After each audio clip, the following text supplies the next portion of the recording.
A Course in Miracles, a transcription of the shorthand notes manuscripts of Helen Schucman, draft, draft of the text. That's what I'm reading from. God offers only mercy. Your own words should always reflect only mercy, because that is what you have received and that is what you should give. Justice is a temporary expedient or an attempt to teach man the meaning of mercy. Its judgmental side rises only because man is capable of injustice, if that is what his mind creates. You are afraid of God's will because you have used your own will, which he created in the likeness of his own, to miscreate. Sounds like it's in Robert Perry's book. Probably not much in the FIP. Maybe some of it. Mercy. Mercy. Uh, I mean, so the goal of ACIM is to live in perfect peace, perfect joy, perfect strength, perfect love, perfect goodness, perfect kindness, perfect tenderness, with every thought, word, and action, in every way, moment to moment. And if I'm not living in that, if I have any feelings of remorse, disappointment, sorrow, or any other negative emotion, I have violated a will of God. I have violated a law of God, and or not done God's will, and that's why I'm feeling that way. So um, there's a sense in the book like God's justice warrants gratitude, um, not fear, something like that.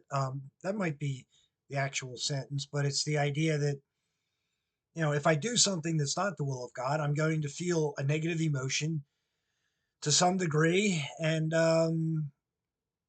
that's all part of God being merciful and such. The Urantia book, Urantia, talks a lot about that subject. Um, I mean, justice, injustice. So God's justice is always perfect. I'm pretty sure there are sentences in the book that say that fairly outright. God's justice is perfect, just like everything God does, thinks, or says is perfect in terms of perfect peace, perfect joy, perfect goodness for all beings at all times. I'm sure there are sentences that say that more or less. Man, on the other hand, is capable of much that is not correct in terms of terms of remorse, sorrow, disappointment, anger, resentment, hatred, etc., etc. So our will is similar to God's will. No, not our will. Um, ego will, that those beliefs that are not the will of God, creating beliefs that are not the will of God, ego will. Um, the ability to do that is similar to living in the will of God. Um, living by ego beliefs is similar to living in the true beliefs of God, the true beliefs of the will of God. Um, so uh, man is created in God's image, in many different ways. In many different ways, that statement is true as an idea, and certainly that um, what it's saying here, we can make beliefs that are not the will of God and live by them, and but by doing so, there will be remorse, doubt, fear, anxiety, disappointment, sorrow, or some other negative emotion. Reading from ACIM, the notes of Helen Schucman. What you do not realize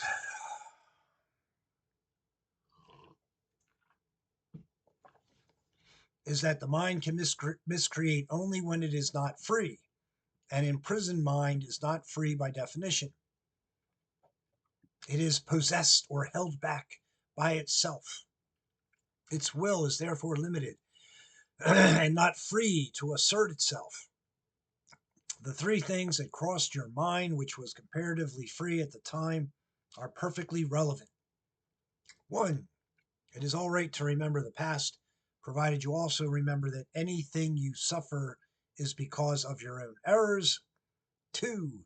In this context, your remark that after the burning, I swore if I ever saw him again, I would not recognize him. Note, by the way, that you did not put in the not until afterwards. That is because your inherent correction device was working properly at the moment. The result is that you are not denying me. So most of this is probably in Robert Perry's book, probably rephrased to make it more general for anybody who's reading it. A lot of this stuff sounds fairly particular to Helen. Um, so, ACIM. Um, the greatest freedom that anyone can have is living perfectly in the will of God, similar to the Bible statement, Jesus saying, know the truth and the truth shall set you free. And knowing the truth means living as God would have someone live, thinking as God would have someone think, being as God would have someone be to God's satisfaction. Living that way is what real freedom is, in terms of peace, joy, perfect freedom, perfect love, happiness, etc., etc., in terms of the positive emotions, feelings, attributes. I mean, in ACIM, as far as the past goes, there's a lot of information in this book about the past. Um, um, one of the sentences in this book about only your loving thoughts are remembered. So it's about forgiving myself for everything that was not loving. In other words, not the perfect will of God. Forgiving myself for everything that was not peace, joy, strength, love, goodness, and then forgetting it, truly forgetting it in the current moment, not bringing it forward anymore. And then I would see myself as worthy of perfect joy, perfect peace, Jesus-like way of living. Um, so, so the ACIM says, um, you know, in your capital S self or your Jesus-like self, your Christ-like self, you remember only loving thoughts from the past. Um,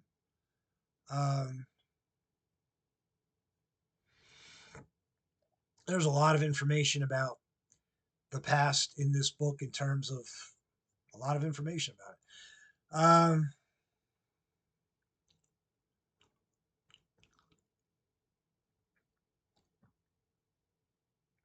Okay, reading from the Notes of Helen Schucman, ACIM. Oh, the story about Hinda. This was an excellent example of misperception, which led to a totally unwarranted fear of a person. The misstep which caused her fall had nothing at all to do with you, just as your own missteps have nothing at all to do with me. Denial of error is a very powerful defense of truth. We have slowly been shifting the emphasis from the negative to the positive use of denial. Remember, we have already stated that denial is not a purely negative device. It results in positive miscreation. That is the way the mentally ill do employ it. Some of this is probably in Robert Perry's book, maybe none of it in FIP, maybe some of it. Um,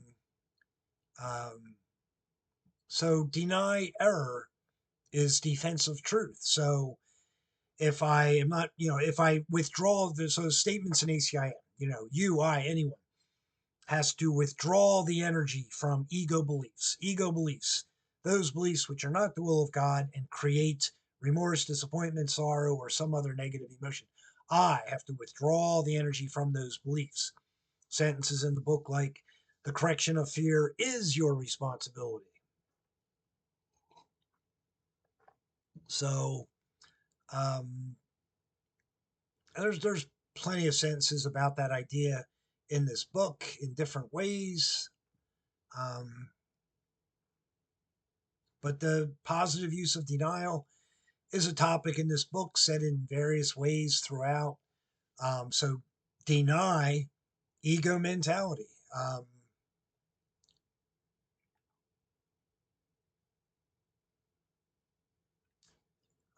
If it's, again, early on in the book, using psychological type terms, and specifically, I'm looking at the phrase mentally ill comes up, I suppose, quite a few times early in the book because it's relating directly to what Helen would understand in terms of psychological words and words in sentences. Just that you know as a psychologist, using this phrase mentally ill is something she would identify with. Um, as the book progresses out of the early chapters, I believe it stops using such terms more or less. Reading from the notes of Helen Schucman, ACIM. But remember a very early thought of your own. Never underestimate the power of denial. In the service of the right mind, the denial of error frees the mind and reestablishes the freedom of the will. When the will is really free, it cannot miscreate because it recognizes only truth. The projection arises out of false denial, not out of its proper use. My own role in the atonement is one of true projection. That is, I can project to you the affirmation of truth. If you project error to me or to yourself, you are interfering with the process. My use of projection, which can also be yours, is not based on faulty denial, but it does involve the very powerful use of the denial of error. So this sounds like it's in Robert Perry's CE version of A Course in Miracles, maybe some of it in the FIP, maybe not much of it. But um, so the right mind is mentioned here, in the manual for teachers. I believe the sentence, the mind can be right or wrong, and it goes to talk about right-mindedness and wrong-mindedness. So ACIM chooses not to use the word moral. It simply just does not use that word. It uses sinless, pure, holy, blameless, innocent. That's the way it's describing its ideas. However, when it starts to talk about the right mind, it's talking about morality without using that word. So the mind can be right or wrong about everything. I mean, to me, what ACIM is saying is, everything, every physical action, every physical behavior, every belief about anything, God, spirituality, Jesus, any belief about anything is either right or wrong. Um, if I'm in perfect joy, supremely happy, perfect peace, perfect calmness, perfect tenderness, perfect gentleness, then I'm in the right mind about anything. If I'm in remorse, disappointment, sorrow, or some other negative emotion like uncertainty or doubt or any of it, questioning any of it, any of that negative mental energy, negative mental beliefs, negative emotions of any kind, um, then I'm in the wrong mind. I'm not in the will of God. Um, so when the will is really free, it cannot miscreate. So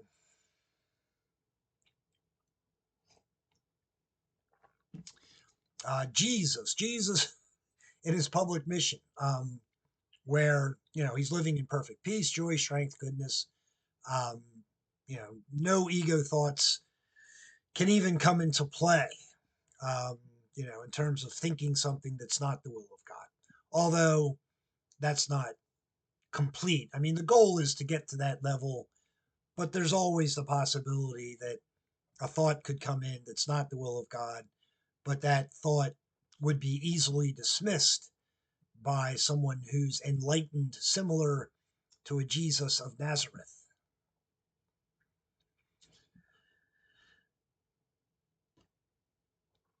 So a lot of this book, especially early on, is very first person Jesus. Um, I personally do not believe Jesus of Nazareth wrote this book. There are many spirit beings capable of writing this book through Helen Schucman. So I don't think Jesus of Nazareth wrote this book. There are plenty of, but to pretend to be Jesus of Nazareth in terms of writing this book, there's nothing wrong with it. Jesus is well known on this planet, and writing this book like it's Jesus himself, nothing wrong with it. So a lot of first person Jesus in this book, um, especially early on, and pretty much throughout the book. I would say, yeah, definitely throughout the book, a lot. First person Jesus will appear in the book.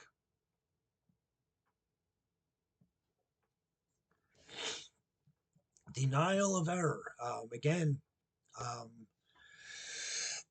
uh, live, learn, and understand the ideas that bring about the will of God and perfect peace, perfect joy, perfect goodness, perfect love. None of those negative emotions. Deny those thoughts, beliefs that are not the will of God. They're not perfect peace, perfect joy, etc. Would be one idea about that. Reading from A Course in Miracles, the notes of Helen Schucman.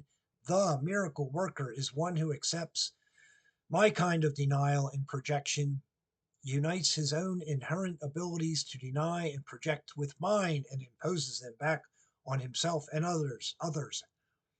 This establishes the total lack of threat anywhere. Together, we can then work for the real time of peace, which is eternal. I inspired Bob to make that remark to you, and it is a pity you heard only the last part, but you can still use that. His remark ended with, every shut eye is not asleep. Since your own vision is much improved at the moment, we will go on a while. Um, so, the first paragraph there is probably Robert Perry's book, pretty much the way it's written here, but then very personal stuff to Helen, referencing other people that she's involved with. Um, if Robert Perry puts it in his book, he makes it more general for anyone in terms of spiritual information. So, um, um,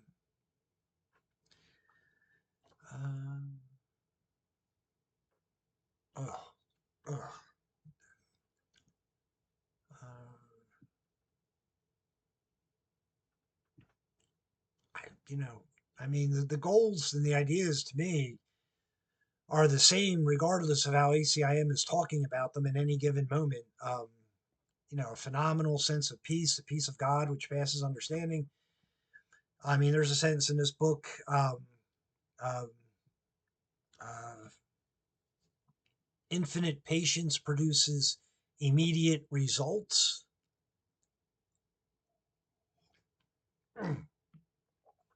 So, I, you, or anyone has to practice infinite patience in terms of what that is with anyone in any way, in any moment. And that's what actually brings immediate results in terms of joy, peace, strength, and goodness.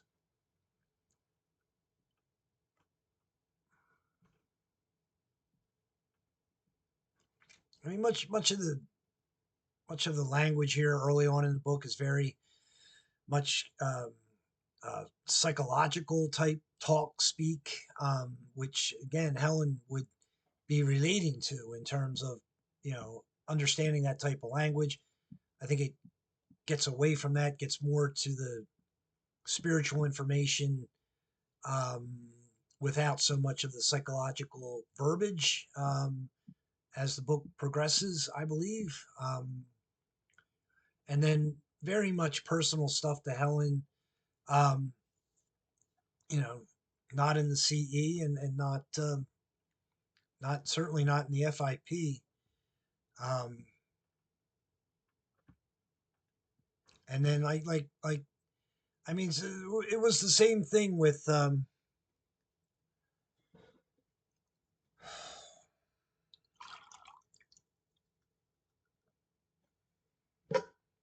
it was the same thing with the Seth books, the Seth books by Jane Roberts, where Seth would say something to her that's just personal about what's going on in the moment, and that more or less, as far as from what I remember, that did go into the Seth books.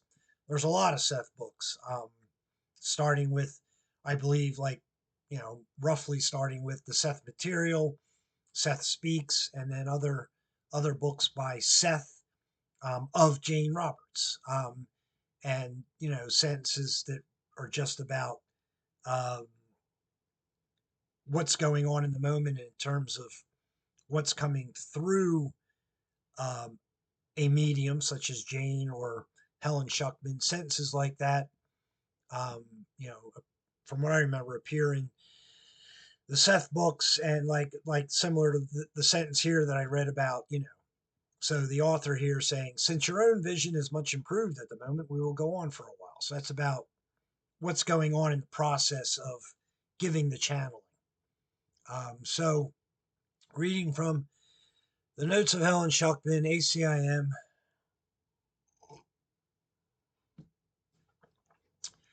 Freud's identification of mechanisms was quite correct, as was his recognition of their creative ability. They can indeed create man's perception, both of himself and his surroundings. But Freud's limitations induced inevitable limits on his own perception. He made two kinds of errors. The first was that he saw only how the mechanisms worked in the mentally ill. Oh boy. Oh. The second was his own denial of the mechanism of the atonement. Let us take up the first, because a clear understanding of the second depends on it. Denial should be directed only to error, and projection should be limited to truth. You should truly give as you have truly received. The golden rule can work effectively only on this basis. So early on in the book, there's references to Sigmund Freud, again, somebody that Helen would recognize in terms of her own personal learning as a psychologist. Um, and then a lot of that is let go. After the early chapters, all of that type of information, I would say, is no longer in the book. And yeah, so this type of information is in Robert Perry's CE version, probably reworded to some degree, and all of it would be left out of the FIP.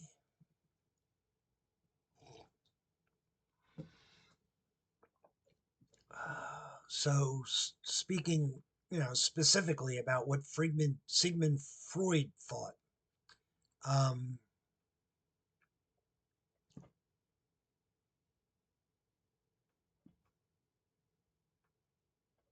Denial should be directed only to error. Um, deny that which is not the will of God, and do not deny, live in that which is the will of God. Here it's using the word projection in a positive way, talking about truth. So early on in the book, projection is used in a positive sense. It seems as if the book progresses, the word projection is used to talk about ego mentality versus the God mind. Um,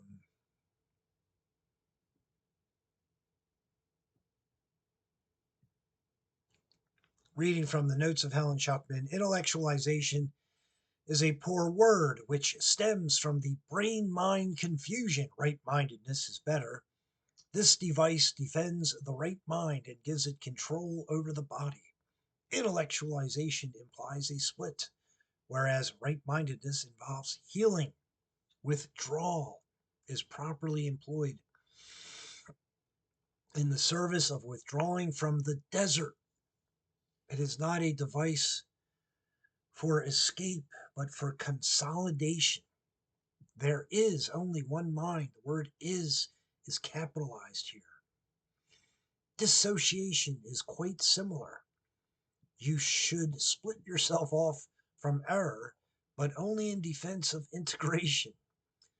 So probably all of this is in Robert Perry's book. Maybe none of it, maybe some of it in the FIP. ACIM talks about, the ego analyzes, the Holy Spirit accepts. So, but there's also sentences in the book like, this is a course in mind training, and all um, uh, learning, understanding, all learning um, uh, takes study. All learning takes study. So this is about study and understanding, but it's not about overanalyzing. That would be of the ego. The truth is simple. It is something. It is simple. It is easy in that sense. Um, uh, so with the ego mentality has no interest in the will of God and just wants to busily move from one thing to the next in terms of thought, word, action, with no interest whatsoever in peace, joy, strength, the will of God, and things of that nature. So, um, right mindedness, again, for me, morality, goodness. So, the goal then is in ACIM. So, there's a sentence in the book, the body should not feel at all. There should be no sense of discomfort in the body, anywhere in the body, nowhere, zero sense of discomfort in the body at all times. The body is 100% neutral. Um, that's how it's supposed to be in terms of living in the enlightened way of living. Um, um, so it's always about the mind is purified. The mind has nothing in it but the real will of God, the truth, the will of God, love, goodness, peace, joy, strength about everything, every thought, belief, word, emotion, leading to physical behaviors. Everything stays supremely happy, perfect peace, perfect joy at all times in terms of everything. So then the mind is in control of the body. Um,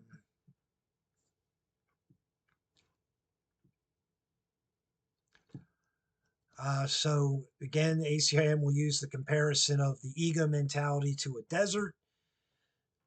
Just, the way I would say it in one way is just, you know, you, or anyone should not be creative in an improper sense with the ego. The ego mentality wants to try things that are not perfect peace, joy, strength in different ways in order to try to make it work, make it into peace, joy, strength. It'll never happen.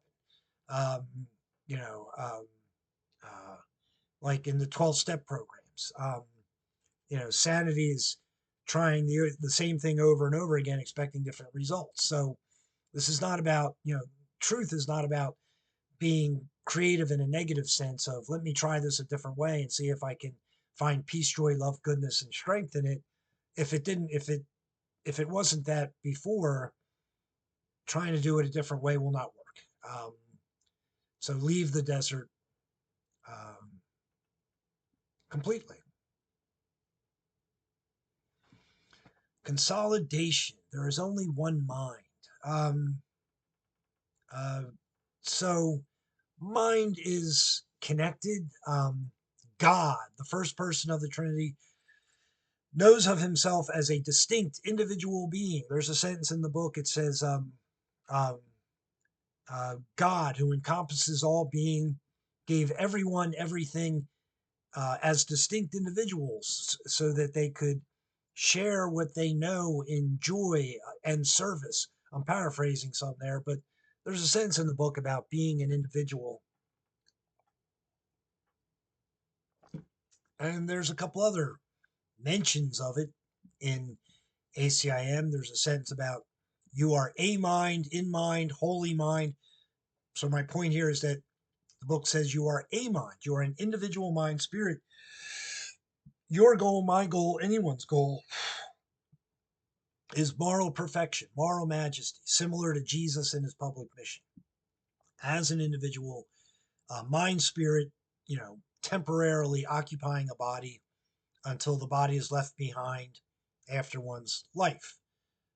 So, lots of sentences in the book about this topic about, I, you, or anyone is a part of God. It's not that we are God, we are a part of God. And absolutely, ACM is very clear about the fact that God created you, me, everyone. We, I, you, anyone is not creating God. It's not a reciprocal relationship. Plenty of sentences in the book about that subject. So I want to live as God. I want to think like God, as God. Perfect peace, joy, strength in every way, moment to moment. Um, that's how God lives and is. Um, so that would have to do with integration of the mind, the undoing of the ego mentality, back into the God mind in terms of the energy of the mind.